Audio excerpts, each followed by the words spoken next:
First of all, I just want to say thank you. My latest video has over 10k views, and I'd like to welcome everyone who's new to the channel. We got plenty of great stuff lined up. I'll be posting my endgame review this weekend, and then we have new videos every Tuesday and Thursday. So without further ado, let's get into it. We are obsessed with villains. If I asked you what the best part of The Dark Knight was, 9 times out of 10 you'd say it was Heath Ledger's Joker. I mean, the film is called The Dark Knight, but Batman just pales in comparison to the Joker. Killmonger is the best part of Black Panther, Hannibal Lecter is the best part of Silence of the Lambs, Hans Landa is the best part of Inglourious Bastards. And it's because most of the time, villains are the most interesting part of the story. Or maybe that's overstating things. Maybe it's easiest to make the villain the most interesting part of the story. Oftentimes, the villain is the one who incites the action in the story. Almost all superhero movies are the hero responding to the villain. The protagonist is usually just responsible for maintaining the status quo. Without the villain, there would be no story. The villain proposes a change in the status quo, usually one that involves other people getting hurt. The villains are the ones with the interesting plans, and the hero usually just ends up defending Earth for reasons. And this isn't the case for all stories, but it is true for a lot of them. And how do you convey the villain's point of view to the audience? Well, most of the time, writers use the monologue. Think about it, Mr. Smith in The Matrix, John Doe in Seven, basically any Javier Bardem character, Roy Batty in Blade Runner, and that one scene in Naruto where Pain explains his entire plan of extorting the hidden villages for world domination that they literally never talk about for the rest of the series. And it's explained to one of the members of the villainous organization who apparently signed up without knowing what they were even doing. Anyway. And the monologue is a particularly interesting technique for a writer to use. So today I want to explore a little bit about the history of monologues and then look at 3 famous monologues. The 35 minutes ago monologue in Watchmen, the Rats monologue in Skyfall, and the One Bad Day monologue from The Killing Joke, and show why monologues are so useful and widely used. When it comes to monologues, your mind might jump to Shakespeare. And that makes sense. Shakespeare has some of the greatest villains of all time in his plays. You got Richard III, Shylock, and especially Iago. But instead, I want to look at the work of the Victorian poet Robert Browning. Browning is famous for writing his poems as dramatic monologues. Probably his most famous work, though, is My Last Duchess. The poem is told from the perspective of the Duke of Ferrara, a 16th century Italian emperor. And the poem follows the Duke as he explains his art collection to an envoy. The envoy is scouting out the Duke as a potential husband to marry his master's daughter, and while taking him through the art collection, the Duke describes the painting of his previous wife. But by the end of the poem, the reader realizes that the Duke actually killed his wife. According to the Duke, she was too interested in other people and things. He was so jealous of his wife and overcompensated by killing her. But in reality, his wife was a perfectly fine woman. This poem is so effective because it lets us dive into the twisted mind of the Duke. Because he's so insane, he mistakes his wife's love for other things as hatred towards him. And this is the number one things that good monologues do. They reveal character. This poem puts us directly in the Duke's mindset, so we understand him more as a character. Monologues are basically just massive revelations of character. And if they're done well, they keep the audience super interested.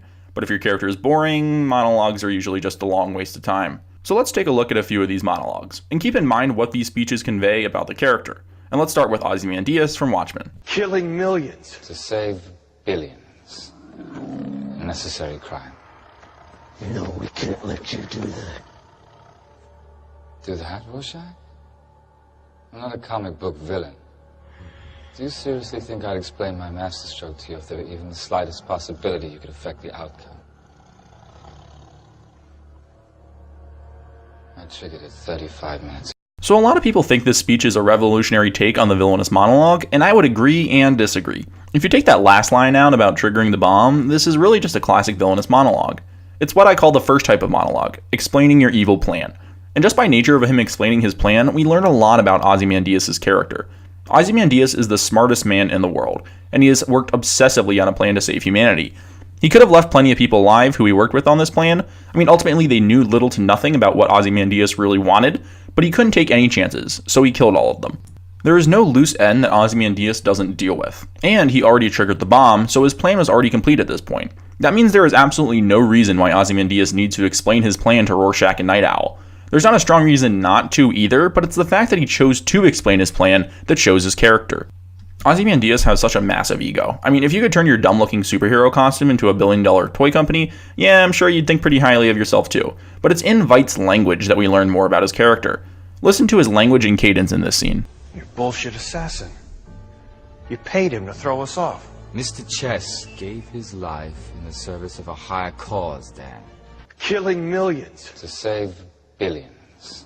A necessary crime. He speaks in an incredibly logical manner. He doesn't even take into account all the evil that he's going to cause. When Night Owl does pressure him on this, he treats his victims like pawns in his plan. When he does refer to all the people he's going to kill, he treats them more like statistics than people. He is all logic and no emotion. The only time he does reference emotion in the scene, he's referring to exploiting Dr. Manhattan's emotions. Emotions are just more tools for Veidt to achieve his plan. This monologue reveals so much about Ozymandias' character. His plan shows that he's devoid of emotion and acts primarily out of logic. He's right that his plan would save humanity, but he doesn't even consider the horrendousness of his plan. And in just the act of explaining his plan, he reveals his ego to the audience. Just like My Last Duchess, this speech gives us a snapshot into Ozymandias' mind. Only Veidt isn't insane like the Duke. He's almost too rational and logical. And he revealed all of this just by explaining his villainous plan. Next up is Silva's monologue from Skyfall. So how do you get rats off an island? My grandmother showed me. We buried an oil drum and hinged the lid. Then we wired coconut to the lid as bait, and the rats would come for the coconut, and boing, boing, boing, boing, boing, boing, they would fall into the drum. And after a month, you've trapped all the rats. But what did you do then? Throw the drum into the ocean? Burn it? No. You just leave it. And they begin to get hungry. And one by one, they start eating each other until there are only two left, the two survivors. And then what? Do you kill them? No. You take them and release them into the trees. But now they don't eat coconut anymore. Now they only eat rat. First of all, goddamn can Javier Bardem act. This man almost plays villains too well. I was struggling between picking this scene for this video or his coin speech from No Country for Old Men, but I ended up picking this one because it's what I call the second type of monologue, the analogy. This comes up all the time. The father's devil speech in Daredevil, Alfred's some men want the world to burn speech from The Dark Knight, Bill's Superman speech from Kill Bill, and somehow these people always have a story that perfectly mirrors their current situation. And the scene from Skyfall is a perfect example of that. I mean, the Daniel Craig Bond movies are either hit or miss. Spectre and Quantum of Solace are pretty but Casino Royale and Skyfall are amazing. And Silva is most of the reason why. He's the eccentricness and flamboyance of the old Bond movies come back to haunt this modern age of Bond films, and his speech here is so perfect. From this speech, we see how obsessed Silva is with M, leader of MI6. Silva used to work for her until he got captured on a mission, but unlike Bond, Silva can't put his loyalty to his country over his loyalty to M. He thinks that Bond is a victim of M, just like Silva was. This speech isn't really revealing an evil plan, it's more about trying to convince Bond to get on his side. And the speech also shows how Silva is a representation of the old Bond movies. He's giving a monologue straight out of one of the early Bond films. One of the most famous Bond monologues of all time was Goldfinger's. Do you expect me to talk? No, Mr. Bond, I expect you to die. There is nothing you can talk to me about that I don't already know. This was so interesting because it went against the norm. Instead of giving Bond a chance to escape, Goldfinger just wanted to kill him. But Silva gives a monologue just like all the other villains before Goldfinger.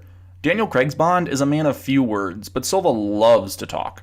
His eccentric side also comes out in the speech. The way he makes the little rat noises during the speech shows how different he is than Bond. I mean, he even has his own private island, just like a classic Bond villain. Just like Ozymandias' speech, this reveals a lot about this character. But instead of just explaining the plan, Silva is using an analogy to talk about the current situation. And finally, we got the One Bad Day monologue from The Killing Joke. All it takes is one bad day. That's how far the world is from where I am. Just one bad day. You had a bad day once, am I right? Oh, I know I am. I can tell. You had a bad day and everything changed. Dressing up like a flying rat doesn't hide it, it screams it. You had a bad day and it drove you as crazy as everybody else, only you won't admit it. Okay, can we just take a second to appreciate that we got a Killing Joke movie starring Kevin Conroy and Mark Hamill, directed by Bruce Timm, and it was bad? Okay, if you trim off the first half of this movie, it's actually pretty good, but still. This is the third type of monologue, the one where we see things from the villain's perspective. It's not necessarily explaining a plan, it's explaining why the person does what they do. In order to have a good villain, we need to understand them. Thanos, Hans Gruber, Wilson Fisk, we understand why they are villains. And just because you understand them doesn't mean you have to agree with them. In the speech, we understand the Joker's perspective. It's an absolutely crazy perspective where we all abandon reality in favor of dressing up like murderous clowns, but we at least see why he thinks that way. And Villainous speeches are interesting because they propose something new. Do you know what's the most boring thing in the world? Nothing. Something is always more interesting than nothing. And I mean, that's the basis of story. Stories are about conflicts arising and then returning to the status quo. But we don't want to know what happens during the status quo. These villains are proposing something, and thinking about what they're saying is inherently interesting. This monologue reveals the twisted perspective of the Joker, just like my Last Duchess. The Joker honestly believes that insanity is a better alternative to reality. There's basically no filter between Joker's beliefs and what he's saying here. The beauty of the monologue is that we get to completely understand where the villain is coming from. In this case, Joker is so obsessed with making others believe that insanity is worth it. Why can't you see the funny side? Why aren't you laughing? He's upset, well, I guess that's putting it mildly, because no one will listen to him. Even Batman, one of the smartest men in the world, actually I think he's like sometimes second or third smartest in the world in canon, doesn't consider himself insane. The monologue works so well for getting a point across. In traditional dialogue, there is someone there to argue against what the villain is saying, but in the monologue, there is no one to combat the villain's viewpoints.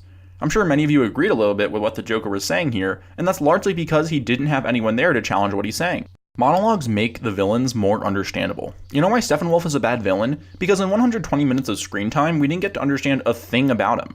Then you look over at Purple Steppenwolf, and he's a way better character. We understand why he does what he does. Now granted, if I had the Infinity Gauntlet, killing half the universe's population wouldn't be my go-to, but we understand Thanos' mindset. Every villain, from the most rational to the most insane, has a reason for why they do what they do, and finding those reasons out is what the audience wants to know. It's interesting because so much of film and literature is dialogue. Even if we get narration, it's usually just limited to the protagonist, but monologues let us see where the villain is coming from, and a good monologue makes for a good villain.